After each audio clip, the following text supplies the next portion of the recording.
En fait, ouais, tu mets en enregistrement. Allez, c'est parti.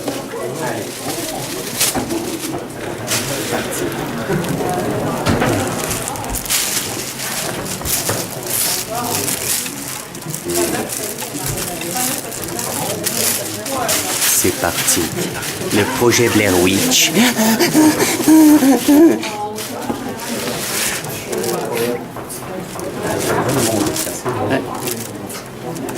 Il y a du monde.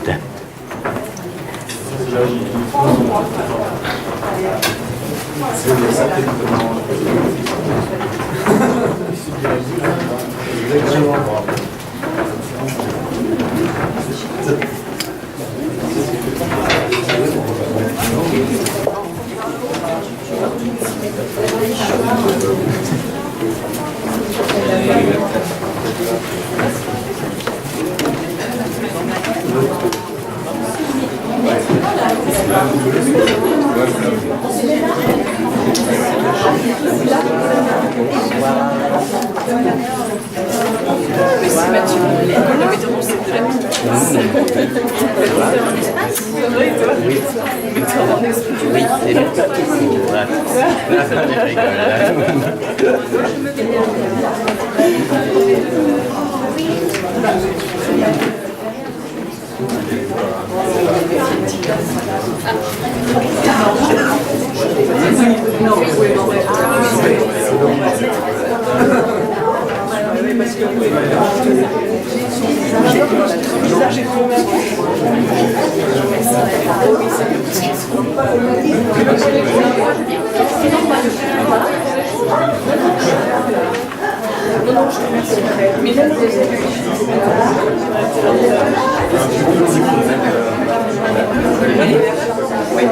non, lui, Bonsoir, bonsoir. L'école va commencer. Alors, non. Je vous souhaite la bienvenue pour notre présentation de fin d'année, pour notre spectacle Nos Passarades, qui a une aventure particulière cette année, parce que j'ai fait l'adaptation d'un roman. Donc, vous avez lu le programme tous, hein, voilà, donc je vais faire vite pour de Lydie Satter, donc le roman Pas pleurer. Et donc voilà, c'est un travail particulier, c'est une histoire de bout en bout avec tout un travail de cœur, un personnage joué par plusieurs acteurs, etc. Donc ça, vous allez voir. C'est une parole qui est engagée. Donc on a voulu, enfin j'ai voulu ça cette année, ils m'ont suivi. Donc je vous souhaite un bon spectacle. Et après, juste information du théâtre. À la fin du spectacle, il ne faut pas rester dehors pour parler, parce qu'il y a les voisins. Et il faut aller au café, donc ça invite un peu à l'alcoolisme. Il faut aller au café, boire, ou pas. Enfin, il faut aller plus loin, quoi, voilà. Il ne faut pas rester dans le théâtre, voilà. Bon. Enfin, je vous souhaite un bon spectacle. Merci. Et on peut les applaudir pour les encourager.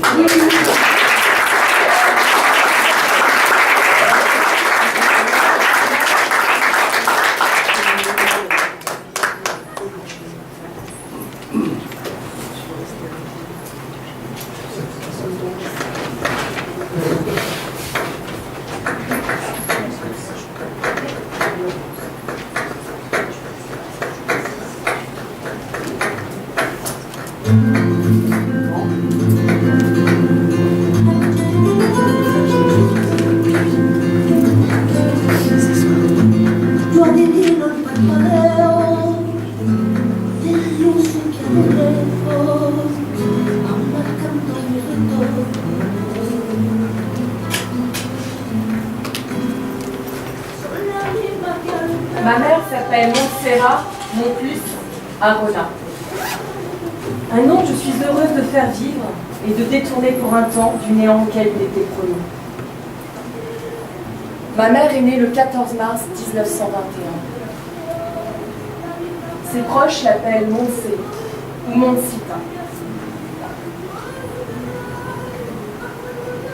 Le hasard l'a jetée il y a plus de 70 ans dans un village du sud-ouest français. Ma mère était belle. On me dit qu'elle avait autrefois cette prestance très particulière que conférait aux femmes espagnoles le port du cantaro sur la tête, et qu'on ne voit aujourd'hui qu'aux danseuses de ballet.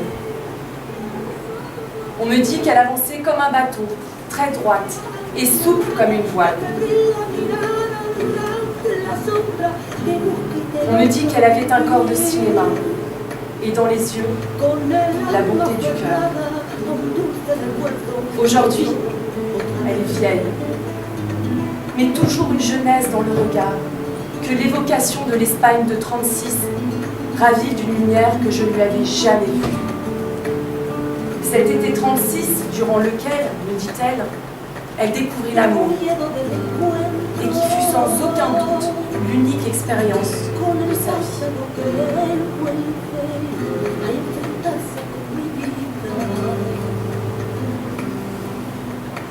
Ce soir, je l'entends encore remuer les cendres de sa jeunesse perdue.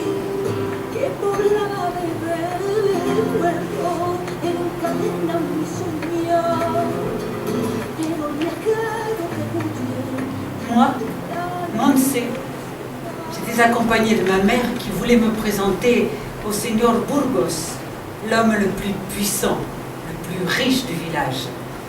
Seigneur Burgos souhaitait engager une nouvelle bonne. Après m'avoir examinée de la tête aux pieds, il déclara sur un ton d'assurance que je n'oublierai jamais. Elle a l'air bien modeste. Pardon? Elle a l'air bien modeste? C'est ça qu'il a dit? Elle a l'air modeste? Est-ce que moi j'ai l'air modeste? C'est ça qu'il a dit? Elle a l'air modeste? Moi j'ai l'air modeste? Est-ce que moi j'ai l'air modeste? Moi j'ai l'air modeste? Moi j'ai l'air modeste? Tu comprends ce que ça veut dire, maman? Plus doucement, pour l'amour du Dieu. Ça veut dire que je serai une bonne, bien bête et bien obéissante. Ça veut dire que j'accepterai les ordres de Donia Sol, sa femme, sans protester. Je donnerai son caca sans protester. Ça veut dire que Donnery me paiera des clopinettes et qu'en plus je devrais lui dire merci beaucoup. Avec cet air modeste qui me va si bien. Seigneur Jésus, plus bas, on va t'entendre. Je me fous qu'on m'entende. Je veux pas faire la bonnie chez les Burgos. Je préfère la pute en ville. Pour l'amour du ciel, ne dis pas ces bêtises. Mais enfin, tu seras logé et nourri. Tu seras nettoyé. Tu auras une vacation tous les dimanches pour danser la rotation à la place de l'église. Tu auras même un salaire et même une petite prime annuelle avec laquelle tu pourras constituer un petit trousseau et même mettre de côté. Plutôt mourir. La guerre, heureusement, éclate le lendemain. Montse n'est jamais allé la faire la bonne, ni chez les Burgos, ni chez personne. La guerre est tombée à point nommé.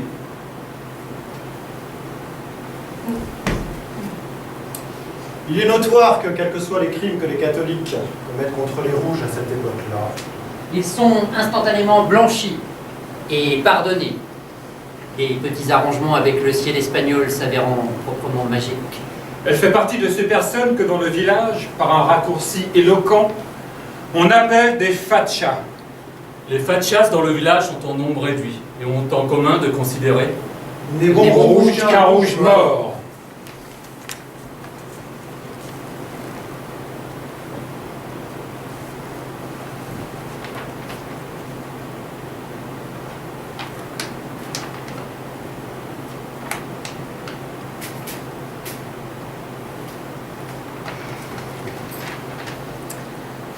Un jeune général s'est décidé à prendre le commandement de la Grande Armée. À son appel, les ligues nationales se sont réveillées. Mais sera-t-il capable d'arriver à bout de ses instincts bestiaux, hissés jusqu'au pouvoir par le gouvernement de Moscou, qui espère ainsi empoisonner toute l'Europe méditerranéenne? Je vis dans l'effarement de voir ma maison pillée, mes terres volées et ma fortune détruite par Rossé, le frère de Montse, et sa bande de voleurs, les anarchistes. J'imagine ces anarchistes faisant irruption dans ma chambre, dérobant ma boîte à bijoux, arrachant mon crucifix d'ivoire et s'adonnant, Seigneur Jésus, à des sévices inqualifiables. Mais pourtant que je suis bonne, je continue de saluer ces parents de ces têtes pourries d'anarchistes. Oui, j'ai vraiment mon cœur. J'implore le ciel qui protège les miens de ces sauvages qui ne respectent rien. Qu'ils crèvent.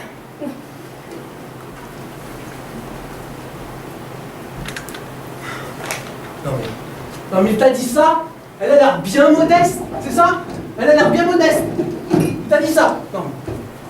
Non mais pour qui il se prend ce cabron? Calme-toi, José. Non mais on va lui faire avaler sa putain de phrase dégueulasse. On va lui faire fermer sa gueule à ce bourguesse là. Tu n'es plus le même depuis que tu es revenu de l'Erima. Tu as dans la bouche des mots d'un autre monde. T'as changé, mon fils. Non, mais tous les mois de septembre, je fais les foins dans les propriétés de Derima pour un labeur qui dépasse mes forces. Et un salaire dérisoire que je suis fier de vous offrir à papa et à toi. Depuis l'âge de 14 ans, mes journées se consument en travaux des champs qui commencent à l'aube et ne prennent fin qu'à la tombée du jour. Ta vie est réglée de la sorte, comme nous. Et je ne songeais pas un seul instant à la remettre en cause. Je ne songeais pas un seul instant qu'il soit possible de vivre autrement. Et cette année à l'Erima, J'ai découvert une vie qui accélérée jusqu'au vertige. Morale culbutée, terre mise en commun, église transformée en coopérative, café bruissant de slogans. Et surtout les visages, cette ferveur et l'enthousiasme que je n'oublierai jamais. J'ai découvert des mots si neufs et si audacieux. Les mots d'un monde qui commence. Révolution, liberté, égalité, communauté. tu es comme un enfant qui s'émerveille de tout. Mais tu ne comprends pas que je me sens exister. Hein, je me sens meilleur. À bas l'oppression. Vive la liberté. À mort la mort. Je me sens meilleur, mon cœur déborde. Je l'ignorais et j'aurais pu mourir en l'ignorant. Tu es rentré au village avec des grandes phrases plein la bouche et un foulard rouge et noir serré autour du cou. À Lérima, une aube splendide s'est levée. L'Espagne est enfin devenue espagnole. Il faut liquider leur ancien qui perpétue la servitude et l'ombre des hommes. Hein. La révolution des cœurs et des esprits a commencé, et plus jamais l'argent ne décidera toute chose. Plus jamais il ne fondra les distinctions entre les êtres, et que bientôt... La mer aura un goût d'anisette. Non, il n'y aura plus de hiérarchie, plus de misère, plus d'exploitation, et que les gens pourront Partir en vacances avec le pape. partager leurs richesses, et que ceux qui ferment leur gueule là, depuis qu'ils sont au monde, ceux qui lavent le caca de sa Et il femme, renaît ça. ils vont se lever, ils vont se battre, et ils vont s'affranchir de toutes les dominations. Ah, je m'en foutrais des nominations. Il est 7 heures. Tu ferais mieux d'aller au pool. Je t'ai préparé un seau.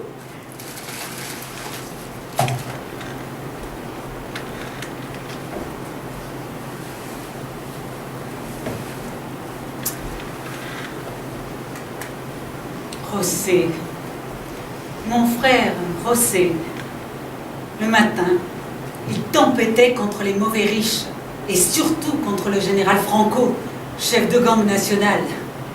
Il injuriait le général Franco en le traitant de nabot, enculeur de curé, de fumier, de pourri, de fils de pute, d'assassin qu'il fallait pendre par les mains. Si le matin, son cœur était une poudrière, le soir, il rêvait tout de choses fabuleuses et me promettait un monde où personne ne serait jamais plus le servant ni la propriété d'un autre. Un monde juste et beau, un paradis réalisé, où l'amour et le travail se feraient librement, dans la joie, où... Je vois pas comment je pourrais, en plein mois de janvier, cueillir les olives librement dans la joie avec les doigts gelés et le blanc compoté. Tu rêves? Eh, tu rêves? J'imagine un avenir humain où personne ne crachera sur personne. Où plus aucune peur ni aucune honte se liront dans les yeux. Où les femmes seront les égales des hommes. Égales en méchanceté? Oui, égales en méchanceté. Comme en tout. Je pouvais passer des heures à l'écouter. Ces mots m'ouvraient un monde inconnu, vaste comme une ville. Tu connais l'art de déposséder? Ah, de quoi? De déposséder. Ça veut dire quoi? Ça veut dire que posséder un objet, c'est s'en faire l'esclave. C'est vouloir à tout prix le garder. Alors que dans les communes libres qu'on va mettre sur place, sur pied, tout sera à nous et rien ne sera à nous. Tu comprends? Oui. Tu vois, la terre, elle sera à nous comme l'air, comme la lumière, mais elle sera à personne. Les maisons seront sans verrou ni loquets. T'y crois pas? J'y croyais, sans y croire, amusée, buvant ces paroles dont je ne saisissais que le quart. Ma mère espérait que José recouvrirait rapidement le sens des réalités, c'est-à-dire pour elle, celui des renoncements. Tel était le vœu secret de ma mère. Tel était le vœu secret de toutes les mères du village. Les mères sont des monstres.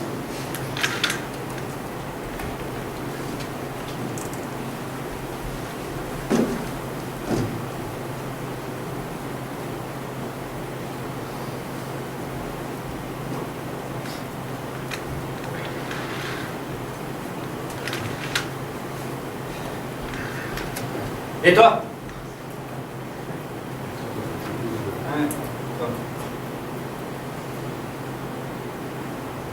le père de José de Montse, propriétaire d'un terrain de 800 arts, légué de génération en génération depuis des lustres. Cette terre assoiffée pousse que d'âpres oliviers et une herberèche tout juste bonne pour les chèvres est son seul patrimoine et son bien le plus précieux. Plus précieux sans doute que son épouse qu'il a pourtant choisi avec le même soin qu'il a choisi sa mule. Le père qui n'est jamais sorti de son trou, qui ne sait ni lire ni écrire, refuse violemment les idées de son fils et n'en acceptera jamais, alors jamais le principe.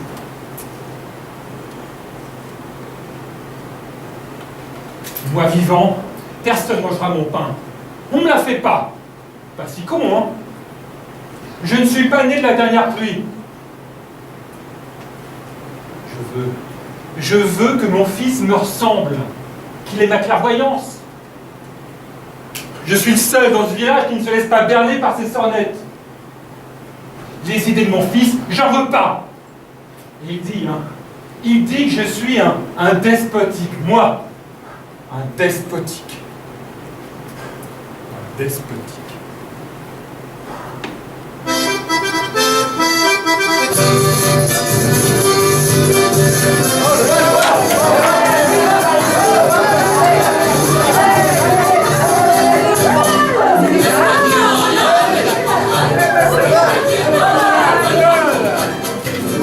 Et nous, elle a une progéniture.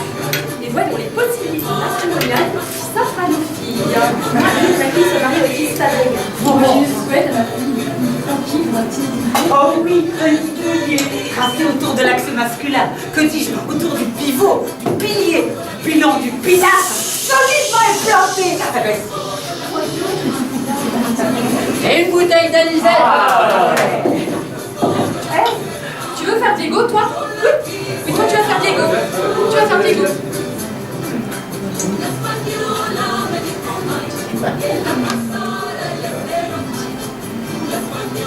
Regardez, c'est Diego. Regardez, c'est Diego, le fils adoptif de Don René. Tout le monde sait que Diego est dingue. Tout le monde le sait, c'est elle. Elle devient un peu la surtout que Rosé déteste. On va l'entraîner, Diego, c'était son dernier. Mais surtout pour José Diego, c'est quoi? Un fils à papa? Un repu, un gâté, un révolutionnaire de salon? Son Diego présente bien. Il a de l'éducation. Et la fortune de sa parentèle constitue un excellent antidote. C'est pas vraiment bien. Un enfant dont personne ne sait ni où ni par qui il fut conçu.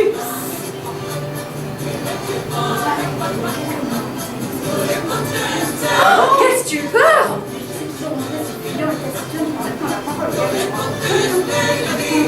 Il fait l'avantageux. C'est bien que Don René ne reconnaît plus son fils et il en souffre. C'est bien la question.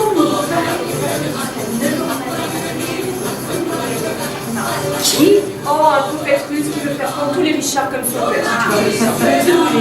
Enfin, ça ne regarde pas. Ah, ça!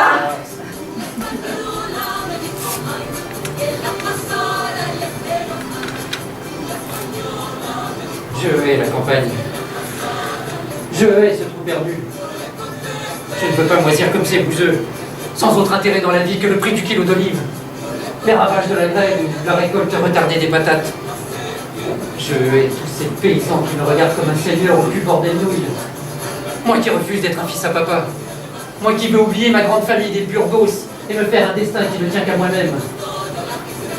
Je ne suis pas prêt de pardonner mon enfance calamiteuse à mes faux parents, et dont le legs constitue pour moi un cadeau immérité, un héritage qui m'écrase. Je veux devenir quelqu'un par ma seule volonté et mon seul mérite. Je veux me délester de mes privilèges que me confère ma lignée. Moi, le bâtard, je refuse violemment d'en être l'héritier. Mon père, je ne continuerai pas ton rêve. Tu peux être malheureux.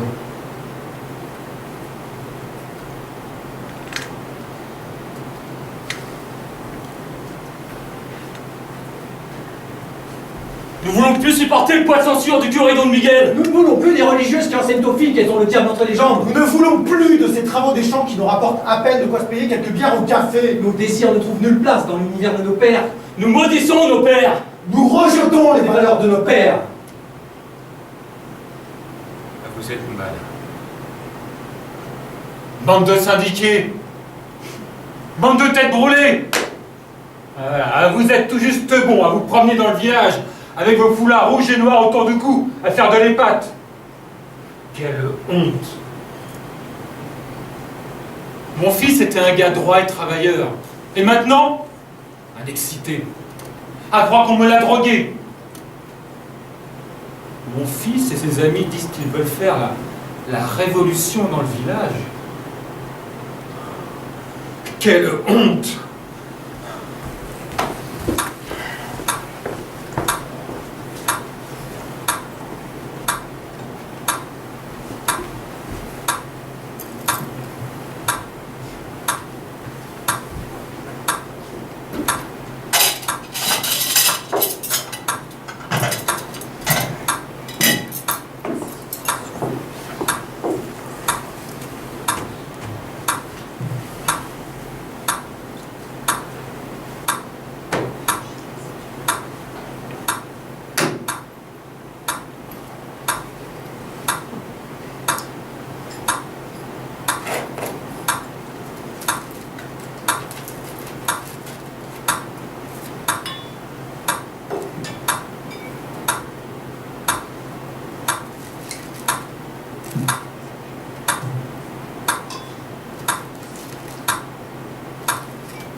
Je ne laisserai personne au monde compromettre l'honneur de mon nom par les idées irresponsables de la CNT.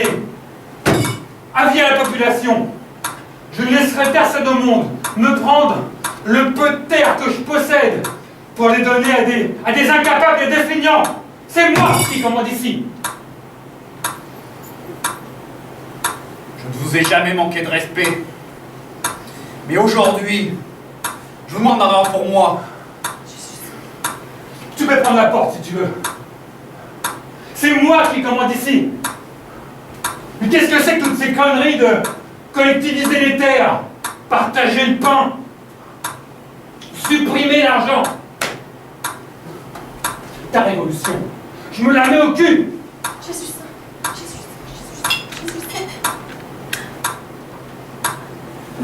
Je hais ce facha. Il pouvait crever. Ne dis pas ça. Je vais foutre le camp, quitter Troara. Si tu vas pas de te tuer. Ce nazi. 23 juillet 1936. 23 juillet 1936. 23 juillet 1936. 23 juillet 1936. 23 juillet 1936. 23 juillet 1936. 23 juillet 1936. 23 juillet 1936. 23 juillet 1936. 23 juillet 1936. 23 juillet 1936. 1936. 23 juillet 1936. 23 juillet 1936. 23 juillet 1936. José. Rosé, Rosé, Rosé, Rosé,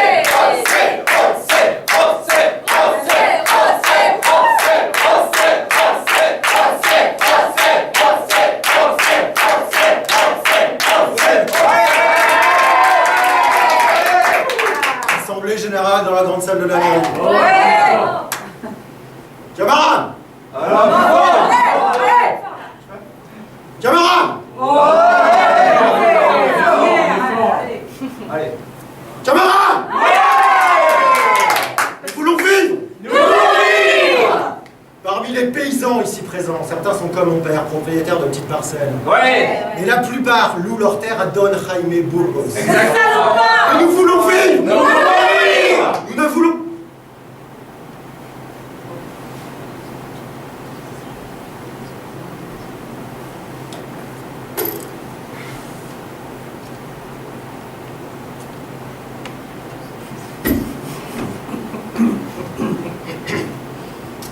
Nous ne voulons plus de la la putasserie des possédants qui nous font une vie de misère et empochent l'argent de nos sueurs. Nous voulons vivre de telle sorte que personne ne crache sur personne, que personne ne marche sur personne, que personne ne dise à personne « tu as l'air bien modeste ». Le seul dessein de l'amoindrir est de mieux l'entuber. Et nous ne nous calmerons pas avec quelques os et quelques caresses. Misère. La révolution ne laissera rien comme avant. Rien, allez. Notre sensibilité n'est plus la même. Cessons d'être des enfants et de croire aveuglément que nous sommes ce que les dirigeants veulent. Présents soyons frères. Partageons ça. Mettons en commun nos forces. À l'Érima où nous sommes partis en mai travailler pour des enculés. Les enculés ont senti passer. On a tous le plan, on a dit merde aux exploiteurs. Et on a fondé une commune libre. Faire ici la même chose. Qui nous en empêche? Créons une commune. Au grand moment, les grands moyens. Reprenons les terres qu'on nous a volées, collectivisons-les, et répartissons-les. À quand la collectivisation des femmes? Riez, applaudissez. Je prends la parole au nom de ceux qui habitent un pays réel, et non pas dans les nuages. La décision de collectiviser les terres est trop hâtive, et grave les conséquences qui pourraient en découler. Je dis prudence, je dis mollo, je dis ordre public, je dis réalisme, je dis attendre, je dis... Je propose non seulement de confisquer leurs terres aux plus nantis, mais aussi de brûler tous les registres cadastraux et tous les titres de propriété pour en faire un grand feu. Qui est pour? Motion acceptée. Les titres de propriété seront brûlés le 27 sur la place de l'église. Une question reste à trancher. Doit-on partager les terres en lots égaux ou en fonction du nombre de bouches à nourrir? Une prochaine réunion est prévue dans 6 jours pour trancher la question. Nous voulons vivre!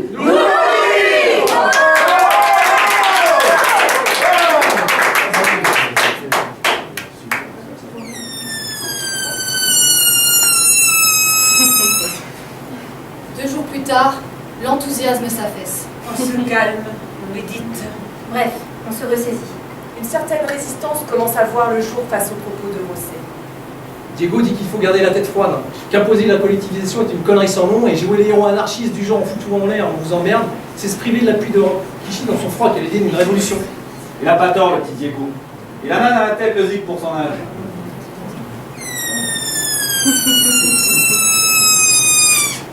3 jours plus tard, rancuneux et dégrisés d'avoir cédé à leur ivresse, les paysans laissent filtrer leurs doutes et leur croissante inquiétude face aux idées de Rosset.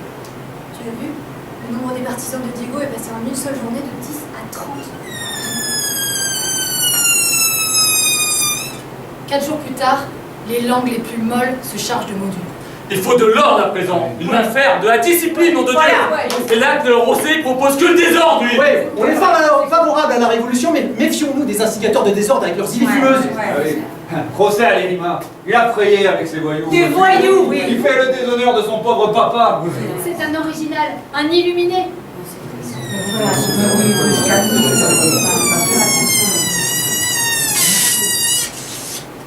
Cinq jours plus tard, tous, ou presque, ont renoncé aux idées de Rosset.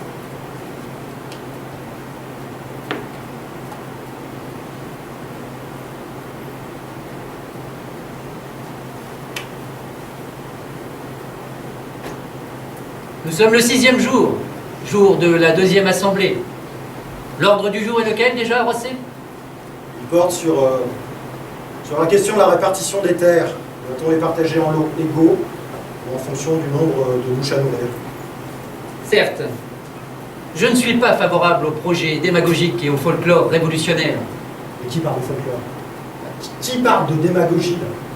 Il y a 6 jours, ici même, le vent de la révolution nous a portés. Ce que tu dis, c'est que la rhétorique de la peur. Nous voulons vivre! Tais-toi! Oui, silence. Écoutons ce que Diego a à dire. Tout le blabla romantico-pubère. Les grandes phrases pompeuses qui ne sont qu'un miroir aux alouettes libertaires, je m'en méfie comme de la peste. Tous ces verbiages sans rapport avec la réalité risquent d'entraîner le village dans le chaos. Il faut y mettre le holà. Ce ne sont que des projets aventureux qui flattent l'espoir sur l'instant, mais finissent en désastre. Pour un bien, 1000 mots. Moi, j'entends me porter au-devant des besoins du peuple. Et pour cela, garder les pieds sur terre, être réaliste, refroidir l'idéal qui vous brûle jusque sur la peau, et faire preuve de maturité politique, par Dieu. J'ai constaté depuis quelques jours qu'il régnait dans le village un désordre regrettable. Et pour tout dire, une chienlit. Mais moi, au lieu d'enchérir comme certains le font, moi je préconise d'y remédier. De l'ordre, de la rigueur, de la discipline. Sans eux, rien de possible. Mais n'oublions pas les mots communs. Justice, liberté. N'oublions pas notre devise. Nous voulons vivre. Que ceux qui veulent collectiviser, collectivisent. Et que ceux qui préfèrent continuer comme avant, continuent comme avant. Voilà qui devrait contenter tout le monde. Cela s'appelle le sens politique. Et quant à brûler les actes de propriété, il serait sage d'en différer la décision. Mais pourquoi attendre? Il faut d'abord gagner la guerre avant de faire la révolution. Ça s'est parlé. Vigo, tu installeras ton QG à la mairie. Tu assureras le strict maintien de l'ordre et la répression de tous les actes irrespectueux des décrets votés à la majorité. Demain, mais pas encore.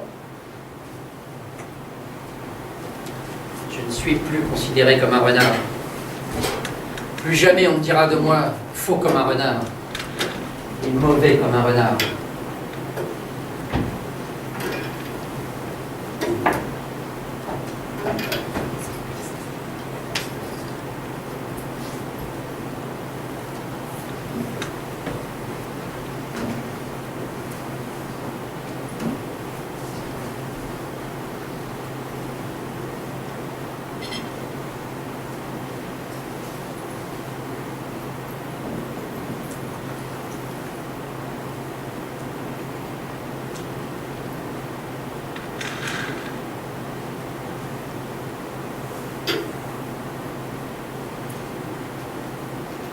Tu veux me dire quelque chose?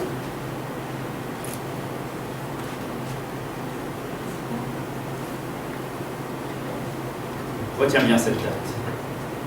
29 juillet 1936. Mercredi, c'est la Sainte-Marthe.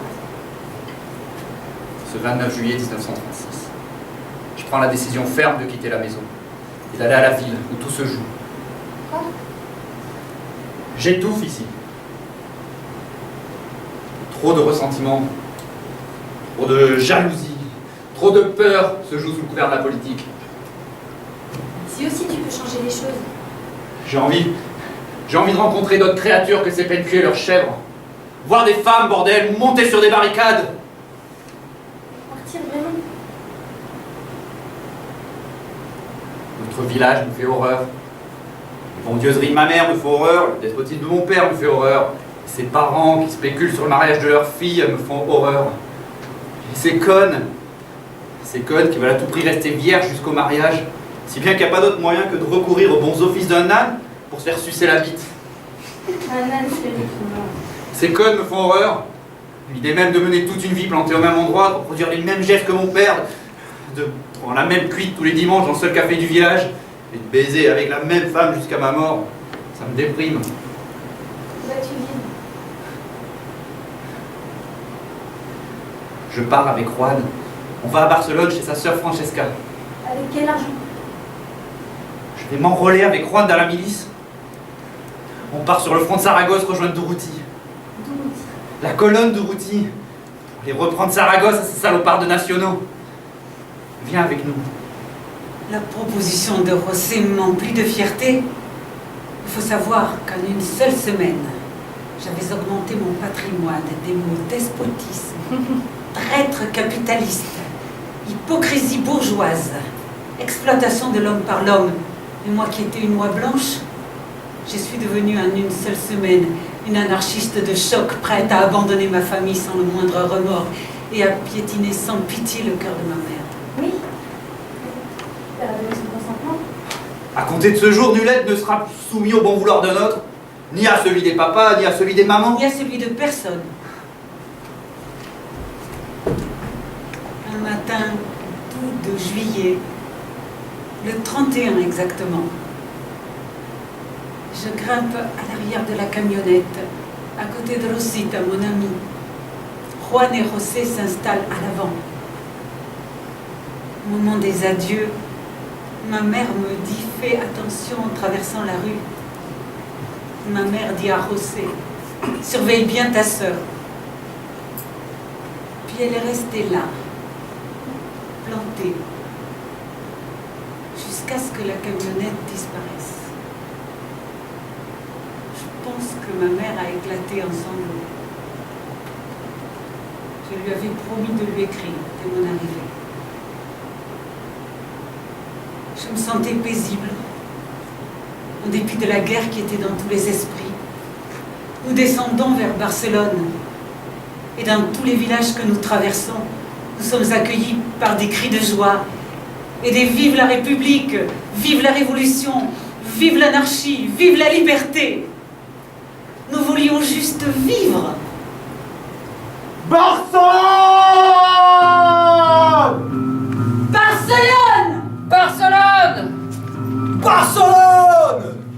Barcelone! Ça va Barcelone! Barcelone! Barcelone! Barcelone! Tu sens ce vent de liberté? Barcelone, 1er août 1936. Nos rêves, ici, vont se réaliser. Et t'as vu ce que ça donne quand les milices milliardaires prennent le pouvoir? Quel bruit! Que la détresse dans les rues! Quelque chose à faire ici! Oh mon Dieu, les magasins sont ouverts! Et les barricades renversées. Et les églises détruites. Voilà les traces du combat pour nos idéaux. Voilà les traces de la guerre pour un monde nouveau. Mais nous sommes où ici? Et si on les remplace? L'ambiance! Impossible! Impossible! Vivre le sang! Ce drapeau encore en fenêtre qui déclare la mort au fascisme. Vous entendez là-bas au loin la foule qui acclame les camions qu'on a croisés tout à l'heure? Des camions remplis de jeunes gens brandissant leurs fusils. Elle me sympathise, moi aussi pièce. Camarades! Camarades! Debout! Debout les derniers de la terre, debout les forçats de la faim. La raison dans son cratère, c'est l'éruption de la faim. C'est la lutte finale, groupons-nous et demain l'international sera le genre humain. C'est la lutte finale, groupons-nous et demain l'international sera le genre humain.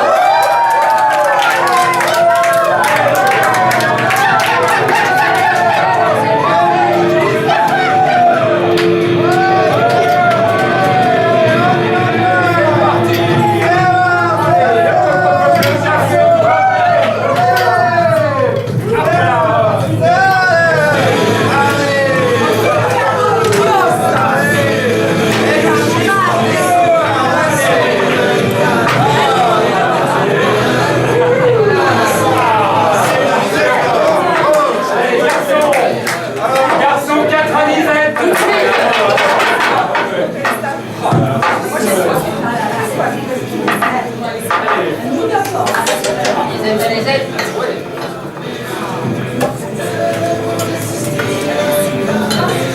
À Barcelone, Ça brûle! et tous ces jeunes gens venus des quatre coins du monde pour soutenir l'armée républicaine, c'est incroyable.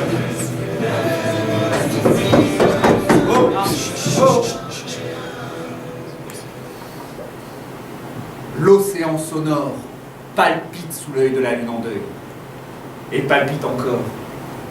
Tandis qu'un éclair, brutal et sinistre, fend le ciel de bistre d'un long zigzag clair. Et que chaque lame, en bond convulsif, le long des récifs, va, vient, lui, et clame l'écho firmament, où l'ouragan erre, rugit le tonnerre, formidablement. Oh, bravo.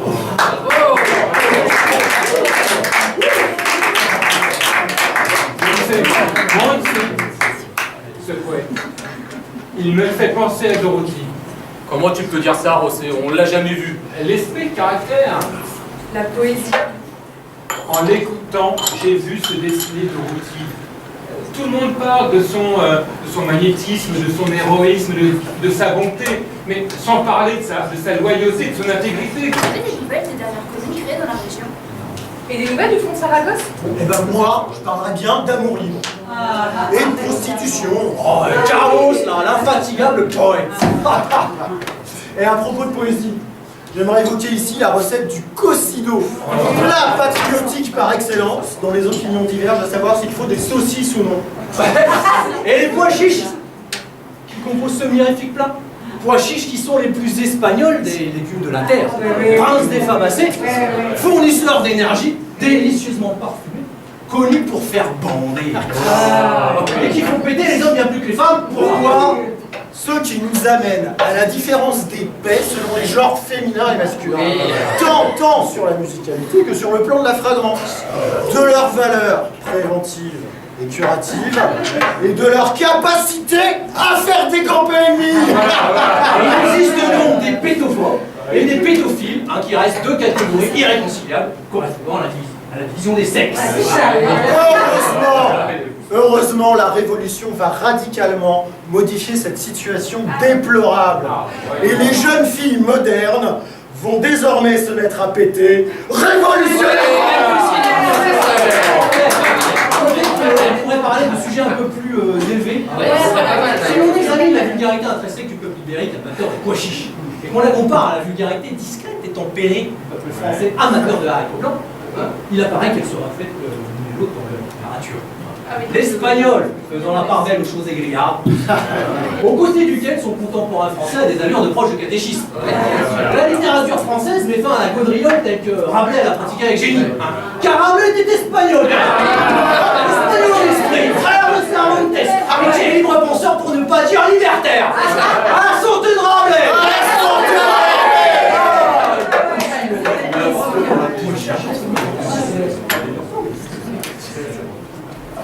Rosita, rien ne m'a préparé à vivre cette expérience.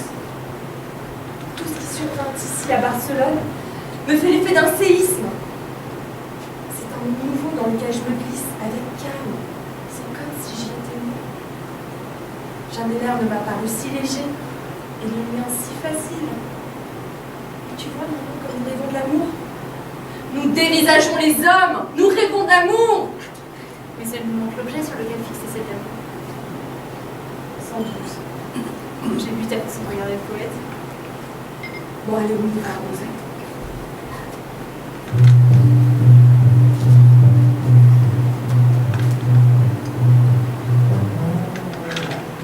Ejército de Lebre, barabum, mamma. Ejército de Lebre. Tu nous sers, hein? C'est moi qui parle.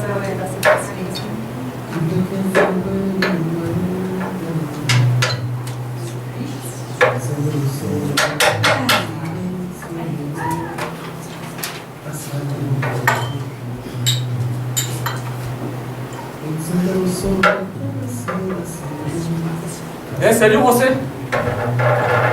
Une anisette, s'il te plaît. Comment ça va? C'est bien de s'accorder là quelques jours de vacances avant de signer nos feuilles d'engagement. Passer notre temps à paresser dans la ville ou aux terrasses des cafés, en discutant avec des gens qui nous ressemblent. On est nous ici. Hein. Combien de temps qu'on est ici? 3 semaines. 3 semaines. Barcelone. Qu'est-ce qu'il y a, Rossé? C'est comme si tu étais ailleurs. 3 semaines. 3 semaines et déjà je ne peux m'empêcher d'entendre ici, derrière les discours tenus, de tuer notre enfance, un catéchisme simpliste et dans ce genre optimiste. Rossé, même si la France et l'Angleterre ont décidé la non-intervention chez nous en Espagne, il faut croire à la victoire. Hein. Il faut croire aux mots qui sont aussi des armes contre Franco. Les armes de Franco sont plus convaincantes. Hitler et Mussolini sont alliés à lui. L'Église le soutient également. Le latin est devenu la langue de la terreur Eh, n'oublie pas. Eh, n'oublions pas, hein, le rempart des poitrines fascistes contre les fascistes. Des déclamations vibrantes, là, des clichés de saison qui sont comme une cravate qu'on porte et on ne fait plus attention. Ces déclarations ont encore du sens. Ouais, ce que je vais dire, je l'avoue à personne, même pas à moi-même. J'ai le sentiment que mon engagement dans le milice est un engagement vain. Tu peux pas dire... Jamais j'ai eu autant envie de me donner. Et jamais je me suis senti aussi inutile que maintenant. Mon savoir de paysan, ma force, mon courage de paysan ne servent à rien dans cette guerre. Ça menait à une mort certaine. Or, je veux vivre, bordel. Je veux vivre. Je veux encore respirer l'odeur du café le matin. Je veux regarder le ciel, les femmes, les fontaines, les oliviers, même les agris du village. Oui, tu penses à la défaite alors que la victoire est de notre côté. Ça peut pas être autrement. Hein. Nous vaincrons. Notre armée vaincra. Victorieux, avec une telle armée. Mais c'est une guerre improvisée, Juan. Notre camp attend des armes qui n'arriveront jamais. L'Europe nous a lâchés, nous sommes seuls. On compte totalement de savoir-faire et nos pseudo-généraux là sont dramatiquement ignorants en matière militaire. Il ne faut pas douter. Je suis sûr qu'ils savent ce qu'il faut faire. T'as vu à la caserne comment ils ont baptisé le bureau du commandement? Organisation de l'indiscipline. Il faut avoir confiance. Notre cause est juste. Elle ne peut que gagner. Ouais, ben la morale comme les bons sentiments risquent fort d'être reçus à coup de revolver. On a la jeunesse avec nous. Nous sommes de jeunes Don Quichotte. Dépourvus d'expérience des usages de la guerre avec sa démence aveugle. De jeunes Don Quichotte brandissant fièrement des fusils déglingués. Nous pouvons qu'aller à la casse face à une armée aussi puissante que celle des nationaux. On peut t'entendre plus bas. Une fois que nous parlons au front, mal nourris, mal armés, n'ont plus la force d'aligner deux pensées. Nous accomplirons des gestes d'automates sans plus aucune conscience du bien. Contre les nationaux, on se bat contre les nationaux. Contre de jeunes gens, plutôt c'est abusés par la propagande de leur camp qui leur promet la reconnaissance éternelle de la patrie du pape.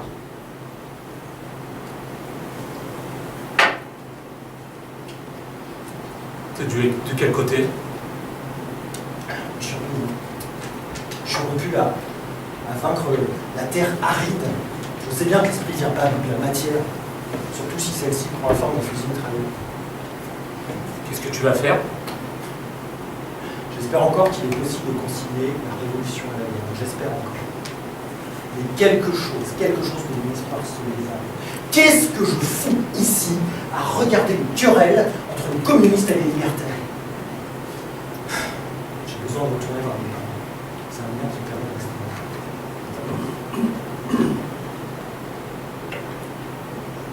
Reste. Je dois partir. Je dois y aller.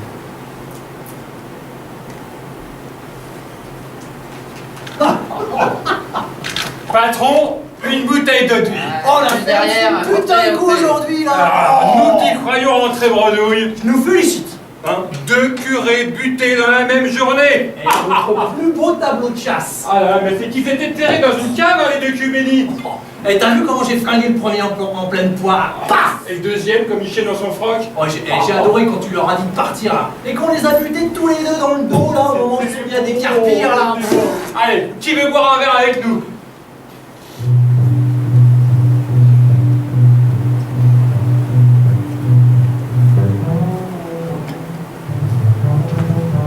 José est donc retourné au village. Il se sentait seul et désarmé, mais il espérait encore. Rien de plus têtu, rien de plus tenace que l'espoir. L'espoir, c'est un chien d'homme. On essaya de le convaincre de rejoindre le camp dirigé par Diego, qui était devenu incontournable. Il avait pris une telle importance dans le village en peu de temps. Notre père était devenu l'un de ses fidèles. Ce fut un coup de couteau dans le cœur de José.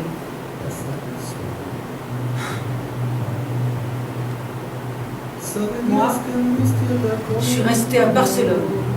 J'ai refusé de partir. José était d'accord, ça me fera grandir, il a dit.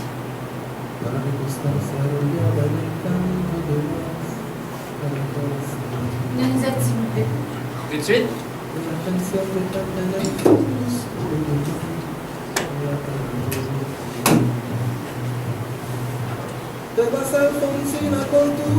Je peux m'asseoir?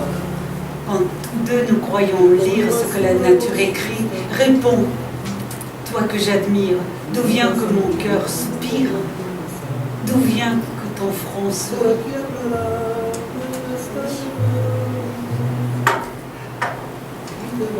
Je m'appelle André. Français, écrivain débutant. Poète.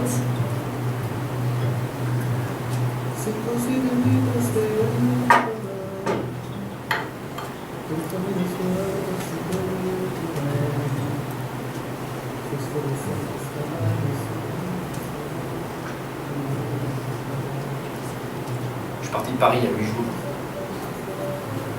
J'attends mon affectation.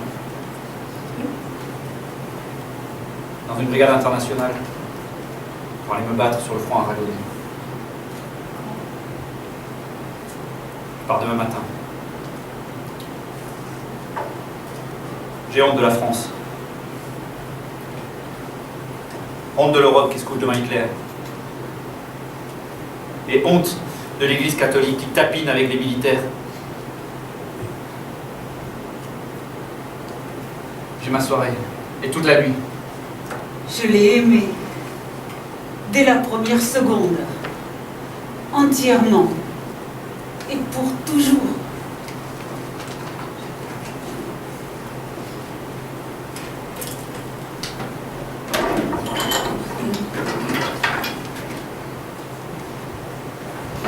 Nous sommes allés au cinéma.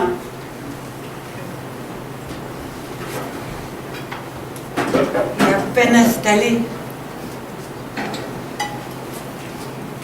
nous nous sommes jetés l'un sur l'autre et nous avons échangé dans le noir un baiser impétueux qui allait durer 1h30. J'ai accepté, sans une hésitation, d'accompagner le Français dans sa chambre d'hôtel. Nous nous sommes effondrés sur le lit. On se respirait, on se caressait, tout en s'en mêlant passionnément. Nous avons fait l'amour dans une émotion et une impatience qui nous faisait trembler. J'abrège.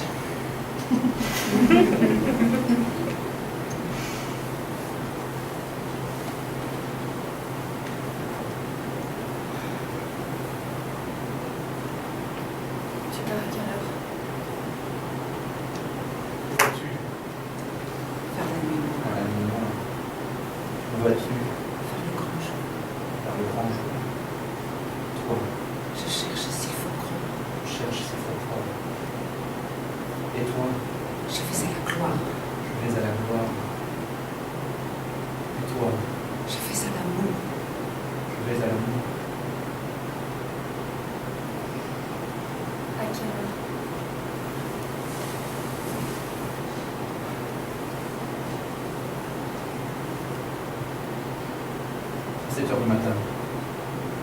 Le temps passe toujours si vite.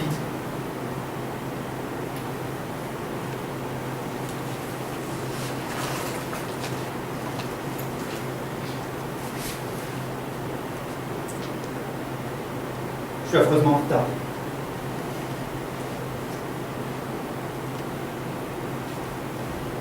Après cette nuit d'amour, j'ai rejoint l'appartement que je partageais avec mon ami.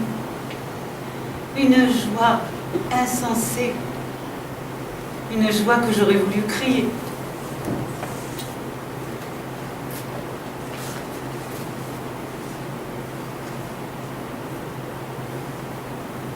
Qu'est-ce qui t'arrive? Je suis amoureuse. Depuis quand? Depuis hier, et pour toute la vie. Oh, tout de suite, les grandes phrases. Oui, c'est la journée des grandes phrases. J'ai envie de créer mon bonheur tout neuf au monde entier. C'est poète. Oui. Il s'appelle André. André comment? Je sais pas. On a qu'à lui inventer un nom de famille. Malraux. On a qu'à l'appeler André Malraux. Dans les jours, les mois, les années qui suivirent, je ne cessais de penser aux Français, Je n'avais pas eu le temps de lui donner mon nom, ni mon adresse. Pensait-il à moi comme je pensais à lui? Sur quel front se battait-il?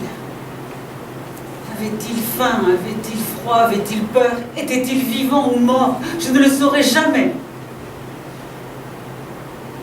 Et je me le demanderai des milliers de fois pendant les 75 années qui allaient suivre.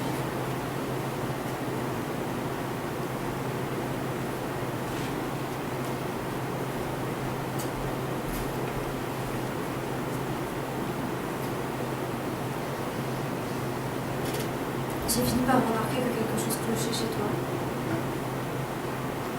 Tu ne chantes plus, tu demeures souvent silencieuse. Je te vois souvent le front entre les mains absorbé dans des rêves tristes.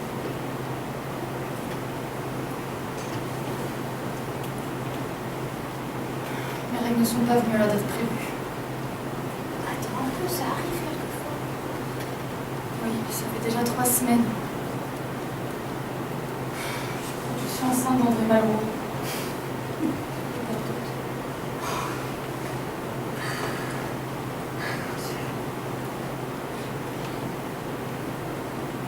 Ta mère, tu as du chagrin. Je n'ai jamais nécessité de vie avec une enfance.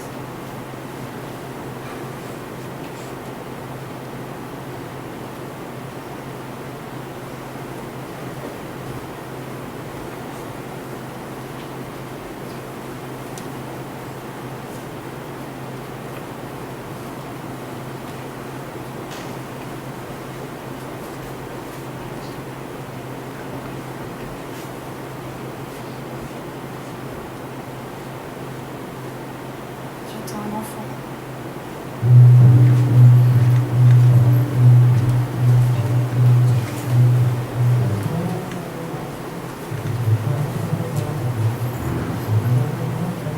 Un gris après-midi d'octobre, Montsé revint au village avec un enfant dans le ventre. À l'instant où elle aperçut les premières maisons, une envie enfantine de pleurer lui étreignit la gorge. Une partie de ma vie s'achève. À ce moment précis, Je ne laisse à jamais derrière moi. n'a jamais ça marche. J'ai quitté le village depuis longtemps. Sans une autre histoire. Dans une autre pièce. Je reviens dans ma maison natale avec une âme étrangère. Elle pousse la porte de l'écurie, monte lentement l'escalier, entre dans le salon qui lui semble d'une laideur désespérante.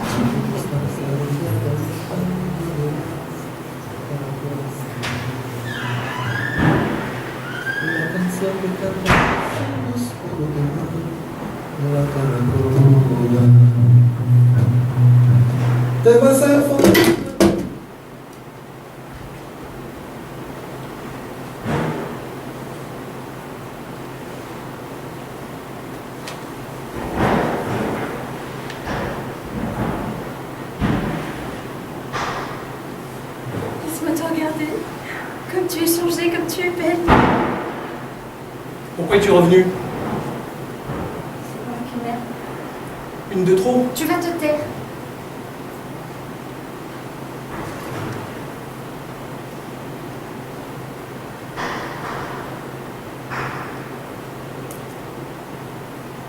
J'attends un enfant.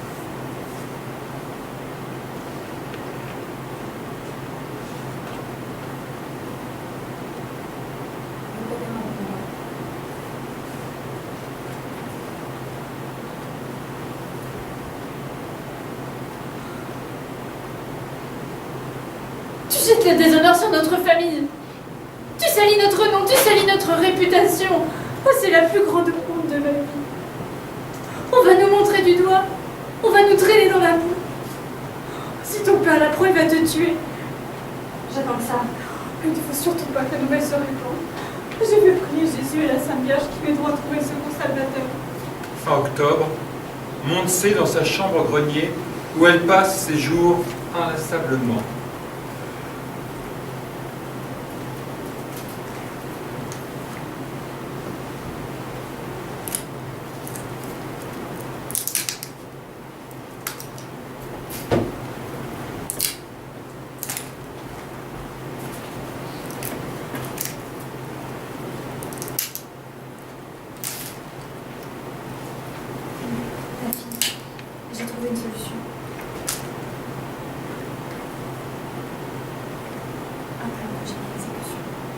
avant le resto.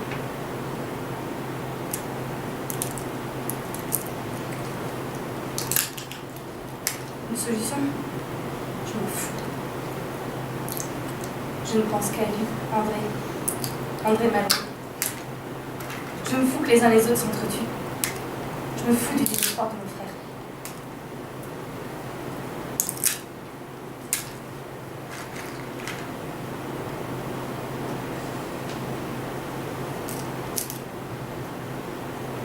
Je suis très heureux de te revoir ici. Plutôt qu'à la ville où les choses sont en train de mal tourner. Quelque chose en toi a changé, Diego. C'est que maintenant j'ai une place centrale au sein du village. Je sais. J'ai mon propre bureau à la mairie, avec le téléphone, et mes propres gens pour faire régner l'ordre. Tu sais que j'ai le soutien sans réserve du Parti communiste. J'envoie des rapports détaillés aux hautes instances de l'Union soviétique. Tu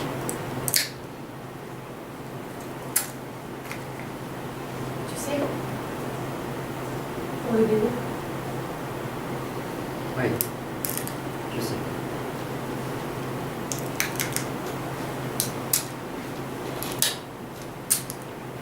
dois-je approuver le désir de ma mère? Consentir au mariage avec Diego? Dois-je accepter d'épouser un homme pour qui je ne trouve nulle attirance? Un homme qui ne m'a jamais touchée, si ce n'est des yeux. Un homme dont les discours qu'il martèle en public sont faits d'un langage qui m'angoisse. Je donnerai toute ma vie pour que le français André soit de nouveau avec moi. Son absence me dévore le cœur. Novembre 1936, son ventre grossit. Le français ne donne pas signe de vie. Elle survit. Le français ne reviendra jamais. Espérance morte, hormis en rêve. Je rêve de lui.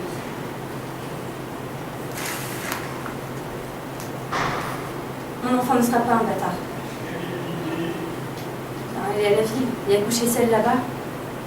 Me débrouiller seule. Tu ne pourras plus cacher ton ventre plus longtemps. Tu as réfléchi? Je consens au mariage. Je consens à un nom, à un certificat d'honorabilité, à une place assurée. Grâce à l'aide du Seigneur Tout-Puissant, ma fille va convoler en juste noces avec un jeune homme. Ma fille, Dieu soit loué, va entrer dans une famille dont le train de vie est envié de tous après bonne. Avec un homme laid. Les hommes n'ont pas à être beaux. Ils ont à être quoi? À être des hommes, et puis c'est tout. Procès! Procès! Procès! Procès! Quoi, ça va? J'ai quelque chose à te dire. C'est quelque chose qui va te fâcher. Ah bah, j'adore me fâcher. Je vais épouser Diego. Elle est bien bonne.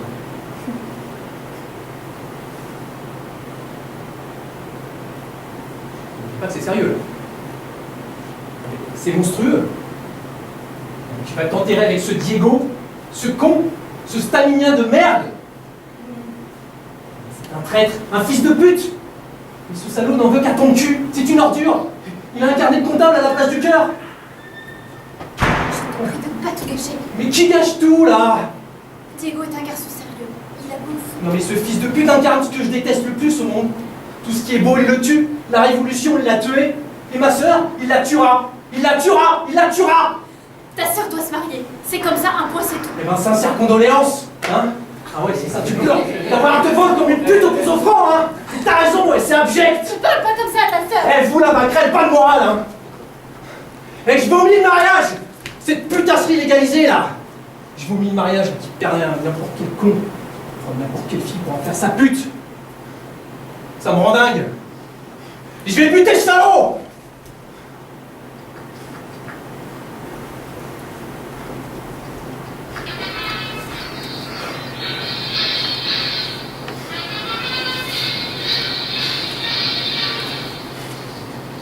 Radio de la CNT-FAI, Radio Libertaire, 3 mai 1937. Sous l'impulsion des communistes, un groupe d'assaillants a fait irruption dans le local de la ville qui était aux mains des libertaires et des membres du groupe. Les communistes ont fusillé tous ceux qui se trouvaient dans le local. Depuis longtemps, les communistes veulent contrôler le jeu politique et liquider de la révolution son contenu libertaire. Ils s'acharnent à nous discréditer, nous, les libertaires, nous, les anarchistes. Maintenant, ils fusillent, mais n'oublions pas, nos passarades.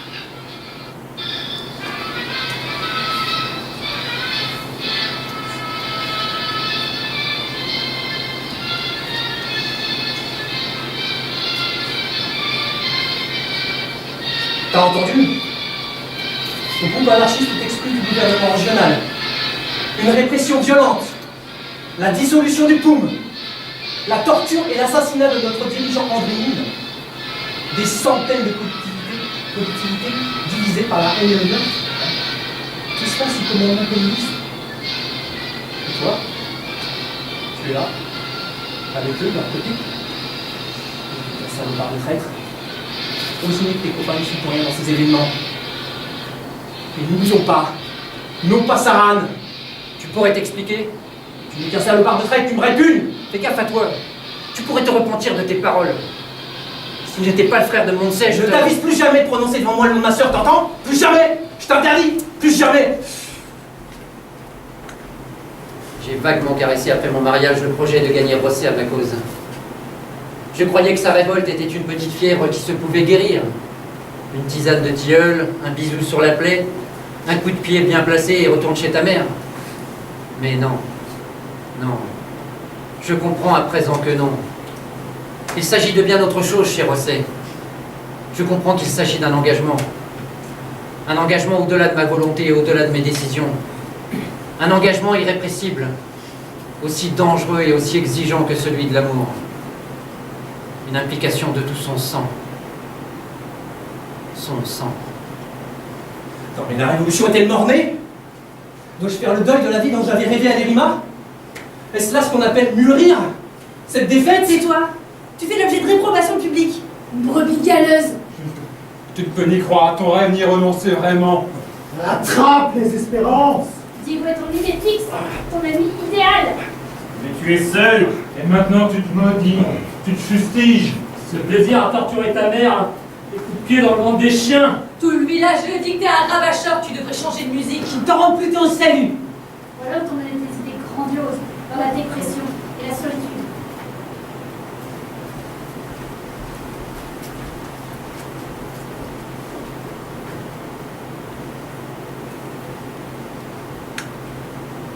Diego! Un petit groupe de phalangistes mené par le régisseur El Perito va prendre d'assaut la mairie! Saloperie de franquiste. Je vais informer les autorités régionales qui m'expédieront 2 véhicules d'assaut pour écraser l'attaque. Laisse-moi me battre à tes côtés. Tu veux faire confiance? Laisse-moi me relever, laisse-moi agir. Hein, me battre contre les franquistes. On va se battre ensemble, là, ça va chier. Il faut passer par-dessus les discords, se montrer à l'auteur des circonstances. D'accord. Mon fusil! À gauche! Passe à droite!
monde dans le village.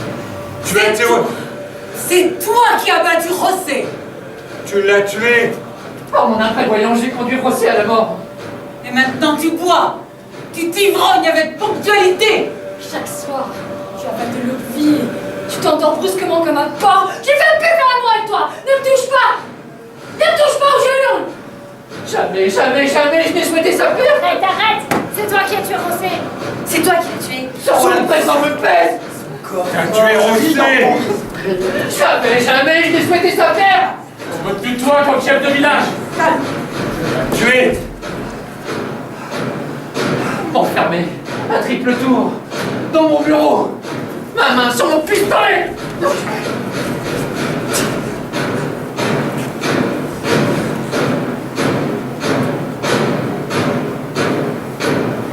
Soudain, tout le potentiel de violence du village se réactive brusquement, avec une force terrible. Chacun est sur ses gardes. Chacun regarde l'autre comme un ennemi en puissance.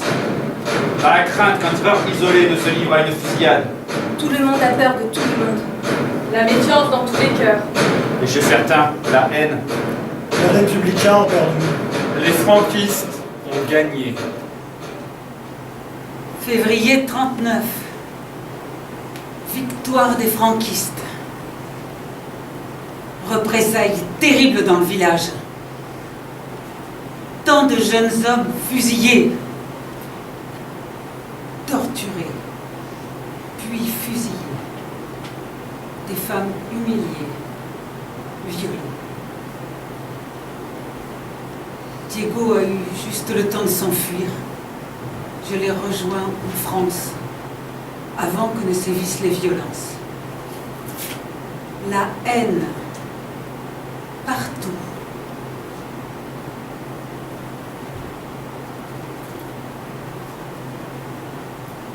Ma mère partit le 20 janvier 1939, à pied, avec Unita dans un landau, une petite valise noire. Elle rejoignit la longue cohorte de ceux qui fuyaient l'Espagne, encadrés par la 11e division de l'armée républicaine. Ce fut ce qu'on appela la retirada. Une colonne interminable de femmes, d'enfants et de vieillards, leur chez-soi laissé sur la route, esprit hagard. Pendant des semaines, ma mère marcha du matin jusqu'au soir, ne pensant à rien d'autre qu'à mettre un pied devant l'autre, et à prendre soin de sa petite fille à qui elle imposait son calvaire. Bientôt, elle abandonna le landau devenu trop encombrant. Elle avança plus vite et plus forte, maintenant qu'elle portait l'Unita contre sa poitrine. Elle eut faim, elle eut froid, elle eut mal partout dans son corps. Elle dormit sans dormir, tous ses sens en alerte, et toujours sa petite fille serrée contre elle, les deux jointes et unies comme un seul corps, comme une seule âme. Elle continua d'avancer pendant des jours, l'esprit uniquement occupé à trouver les moyens de survivre. Se jetant à terre dans un fossé, dès qu'apparaissaient les avions fascistes. Suffocante de peur, suffocante à force de pleurer. À sa petite fille, elle murmurait « Ne pleure pas, ma chérie. Ne pleure pas, mon trésor. » Ma mère avait 17 ans et le désir de vivre. Elle atteignit la frontière du Pertus le 9 février 1939. Elle resta 15 jours dans un camp de concentration d'Argelès-sur-Mer. Puis elle retrouva Diego, mon père. Elle finit par échouer dans un village du Languedoc, où elle dut apprendre une nouvelle langue et une nouvelle façon de vivre et de se comporter. Apprendre à ne pas pleurer.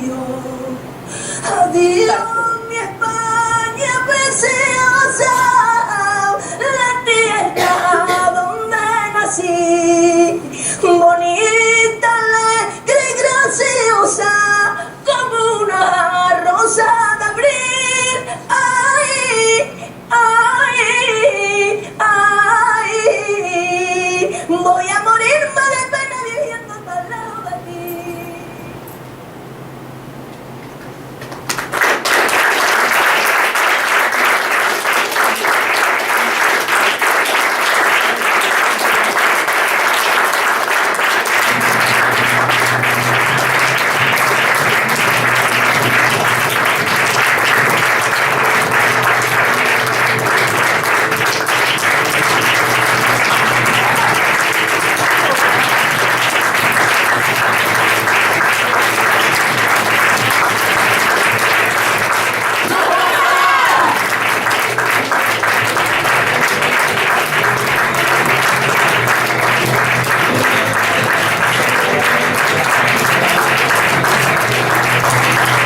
Vous êtes en Espagne, là, les filles, hein?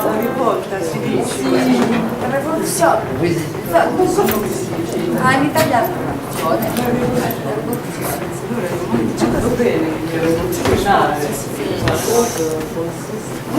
Bon, eh bien,